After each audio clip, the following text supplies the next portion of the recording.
이 당시 마리아와 사람들이 듣기에, 유대인들이 듣기에 이건 불가능한 일입니다.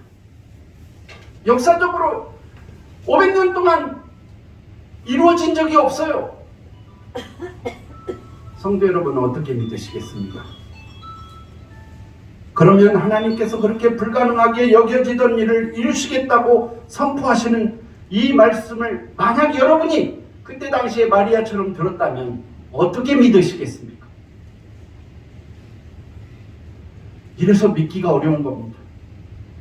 오늘날도 마찬가지입니다. 세상의 가치관과 세상의 지식과 세상의 경험으로 일반적인 삶을 예수 믿는 사람도 살고 예수 안 믿는 사람도 똑같이 이 세상을 발딛고 살아갑니다. 그래서 교회 다니는 사람은 많지만 예수를 잘 믿는 사람은 그리 많지 않습니다. 구원받았다고 말하는 사람은 많지만 구원의 영광을 누리는 사람은 그리 많지 않습니다. 성도 여러분, 여러분은 어떤 사람이 되고 싶습니까? 그냥 구원받았다고 우기고 살고 싶으시겠습니까? 아니면 구원의 영광을 누리고 살고 싶으십니까? 여러분의 소망이 후자라면 후자가 되기를 원합니다. 만약 그렇다면 오늘 이 진리를 깨달으셔야 합니다.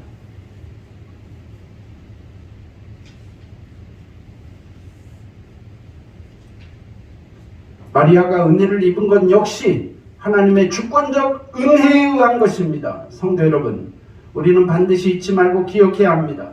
구원과 은혜는 전적인 하나님의 주권적 역사입니다. 하나님의 역사와 은혜가 주권적이라는 말씀의 뜻은 이것입니다. 하나님 우리와 같지 않다는 뜻입니다. 하나님 절대 우리와 같지 않으신 분이고요. 성정이 우리하고 같지 않으시고 하나님의 방법이 우리와 같지 않습니다. 내가 아는 지식, 내가 경험한 그 경험처럼 하나님이 일하실 것이라고 기대하지 마십시오. 그러면 함정에 빠집니다. 내 경험과 지식의 함정에. 그래서 믿음이 거기까지 맞게는 잘하지 않습니다. 하나님은 그 함정에서 우리가 빠져나오기를 바라고 계십니다.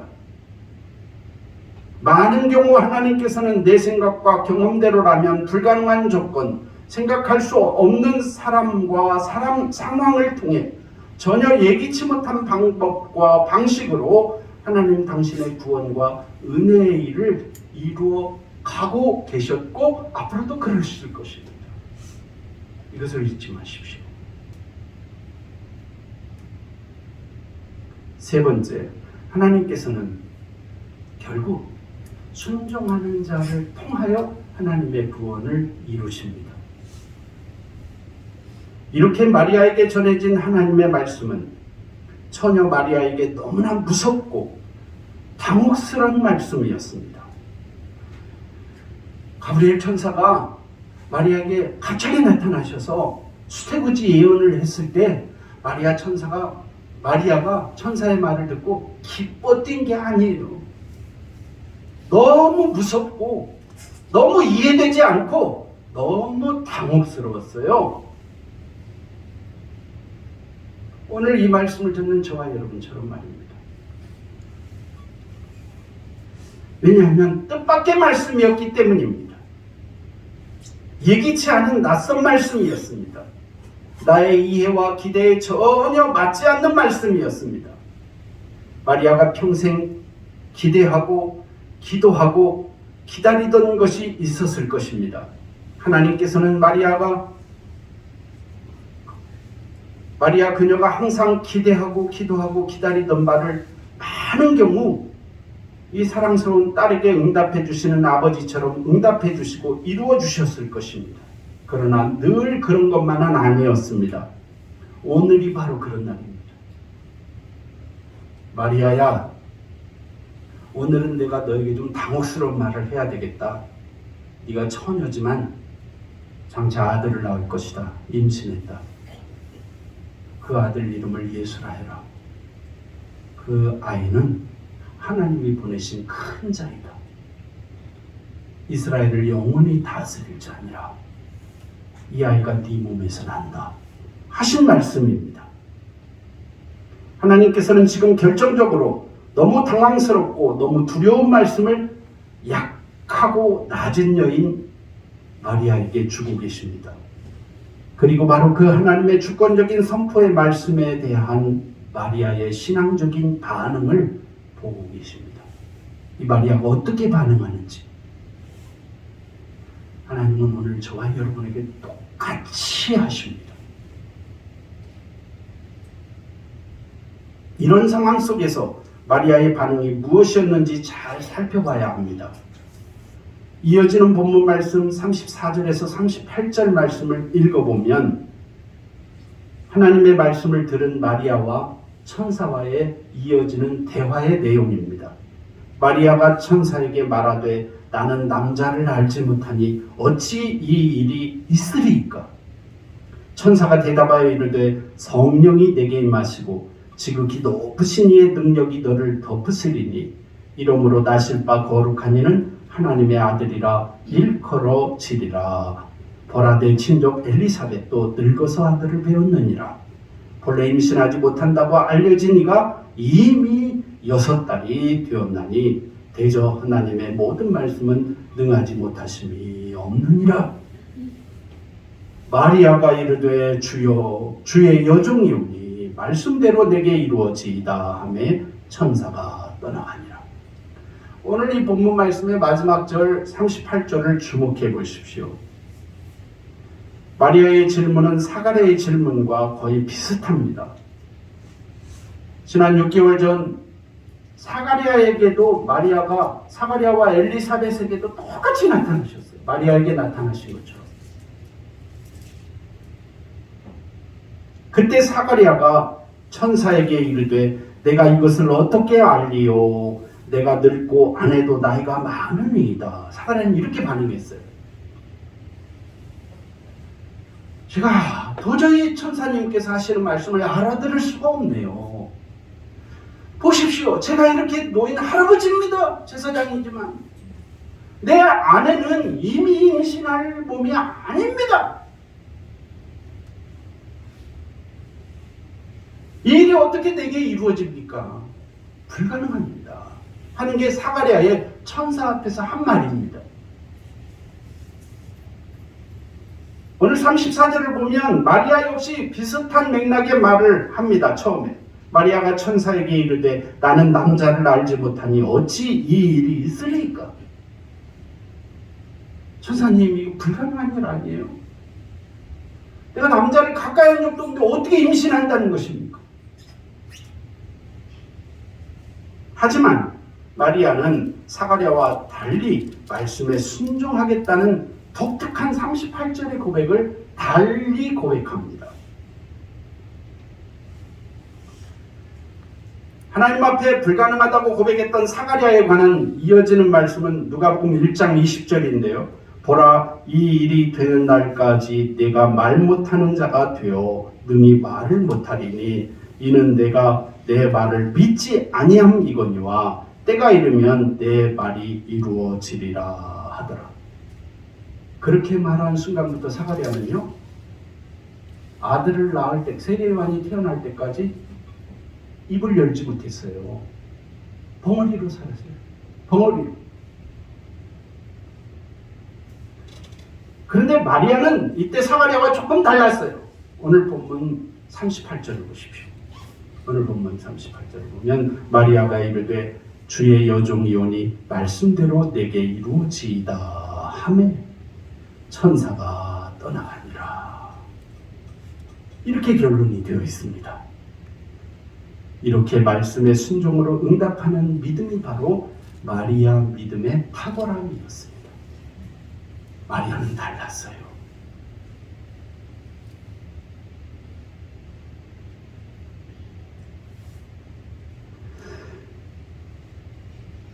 성령이 내게 임하시고 지극히 높으신 이의 능력이 너를 덮으시리니 라고 예언되어 있는 35절 말씀은 천사의 이 선언은 예수님께서 승천하실 때 성령이 너희에게 임하시면 너희가 권능을 받고 라는 말씀으로 응답되었습니다. 성도 여러분, 하나님의 뜻은 이것입니다.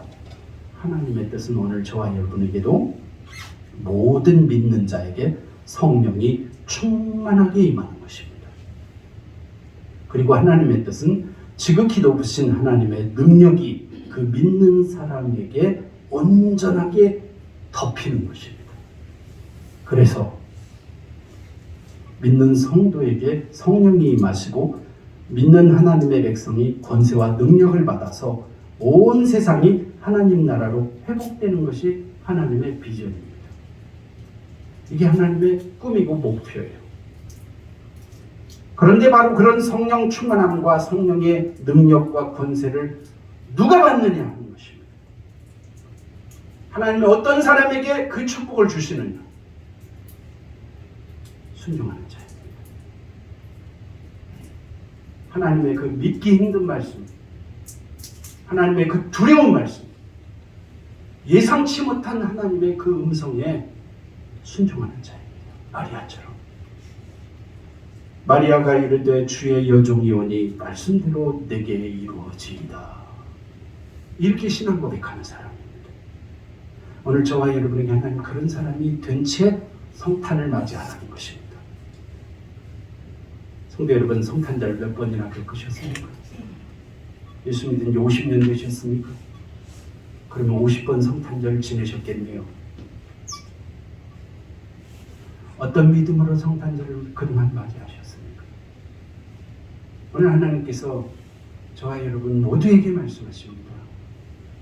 마리아 같은 믿음으로 성탄을 맞이하라는 것입니다. 주의 여종이 오니 주님 말씀대로 될 것입니다. 되기를 원합니다.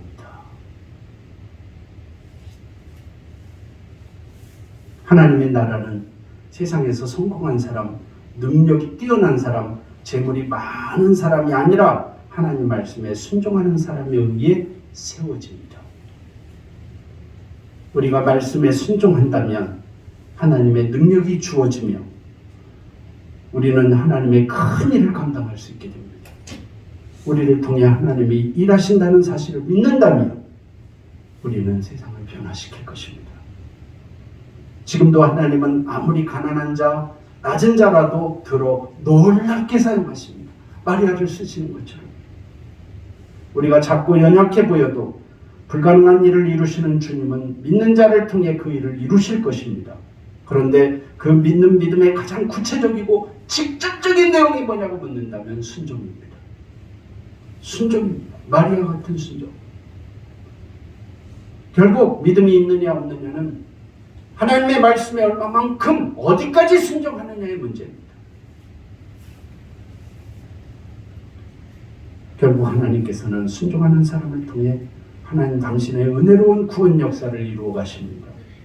성탄절을 앞둔 이 시기에 더욱 주님이 행하시는 큰 일을 기억하시고 그 일에 우리도 쓰임받을 수 있는 사람이 되어 성탄을 기다리실 수 있기를 바랍니다. 마지막 교훈입니다. 하나님으로 인하여 내가 결정된다는 것입니다. 하나님으로 인하여 내가 결정된다.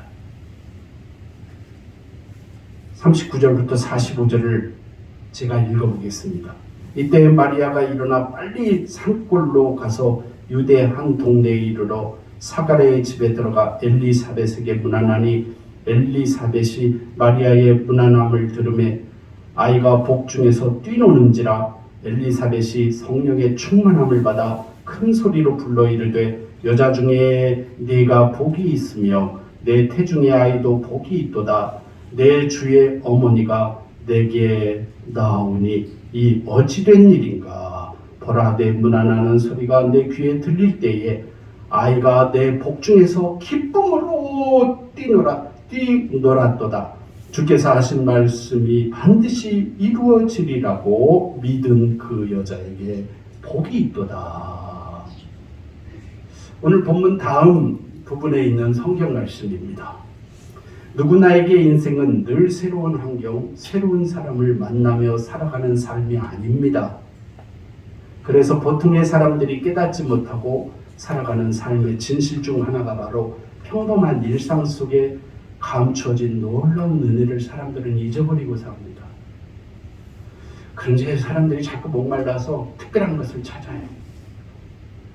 이 사람도 못마땅하고 저 사람도 싫고 내 가족도 별거 아니고 형제들도 친구들도 다 내 마음에 안 들어요. 그래서 좀 특별한 사람 만나고 싶어요. 특별한 사람, 다른 사람. 이 일을 해봐도 마음에 안 들고 다른 일 해보고 싶어요. 여기서 살아보니 여기는 좀 수준이 아닌 것 같아서 다른 데 가서 살고 싶어요. 사람들은 너무 자주, 너무 쉽게 일상적인 것 속에서 하나님께서 담아놓으신 진리와 은혜의 가치를 망각한 채 살아갑니다. 너무 쉽게 잊어버리고 함부로 대하기 쉽습니다. 대신 뭔가 특기하고 특별한 사람, 특별한 사건, 특별한 기적을 기대합니다. 더 많은 것, 더 큰 것, 더욱 탁월하고 수준 높은 것을 끊임없이 추구하죠. 그러나 안타깝게도 그러면 그럴수록 더 목말라지고 더 허무해집니다. 분명 점점 더 행복한 삶, 인간다운 삶, 자유롭고 평화로운 삶의 가치를 추구하는 것 같은데 닥쳐온 결과와 현실은 더 목마른 삶, 더 파괴적인 삶, 더 무의미하고 욕망적인 삶의 연속일 뿐이라는 사실을 절감합니다. 우리는 나의 이름이 나를 규정한다고 생각합니다. 또한 타인과 대상의 이름을 부르거나 직면하는 순간 동시에 타인과 대상에 대한 나의 선험적 판단에 사로잡힙니다. 지금까지 내가 이루어 놓은 것으로 다른 사람이 나를 알아볼 것이라고 예측합니다. 동시에 그런 방식 그대로 지금까지 내가 알고 경험했던 그 내용대로만 타인과 세상을 규정합니다. 그러나 실은 우리가 담고 있는 내 안에 바로 그분 하나님으로 말미암아 내가 결정된다는 진리를 깨달으셔야 됩니다. 내가 경험하고 아는 그 지식이 타인을 규정하는 게 아니라 또 다른 사람이 내가 지금까지 하는 행동에 따라서 나를 생각하고 판단할 것이라고 생각할 것이 아니라 나는 그런 나가 아니에요. 내가 예수 믿기 전이라면 그런 나죠. 그러나 내가 예수 믿고 하나님의 자녀로 변화되었다면 내 안에 계신 하나님으로 인하여 내가 새롭게 평가되는 거예요. 나는 새로운 내가 되는 거예요. 새로운 존재가 되는 거예요. 그 증거를 보여드리겠습니다. 오늘 본문 말씀 다음에 부분 39절부터 제가 방금 읽어드린 그 부분 말씀을 읽어보면 이제 이 천사를 만난 마리아가 할머니 엘리사벳을 찾아갔어요. 세례 요한의 어머니를, 할머니를. 엘리사벳은 마리아를 만났을 때 이렇게 말합니다. 마리아가 막 뛰어 들어오니까 이 할머니 엘리사벳이 내 주의 어머니가 내게 나오니 이 어찌된 일인가. 43절. 여기 잘 보십시오. 내 주의 어머니가 내게 나오니 이 어찌된 일인가. 이해할 수 없는 말씀이에요. 이해할 수 없는 말씀. 네? 여러분 무슨 뜻인지 아시겠어요? 이 처녀 마리아를 보고 이미 세례 요한을 임신한 지 6개월이 지난 노인 엘리사벳이 제사장 부인 엘리사벳이 말입니다. 할머니가 뛰어들어오는 처녀 마리아를 보고 내 주의 어머니가 내게 나오나니 이 어찌된 일인가. 깜짝 놀라 반가워 그녀를 맞이합니다.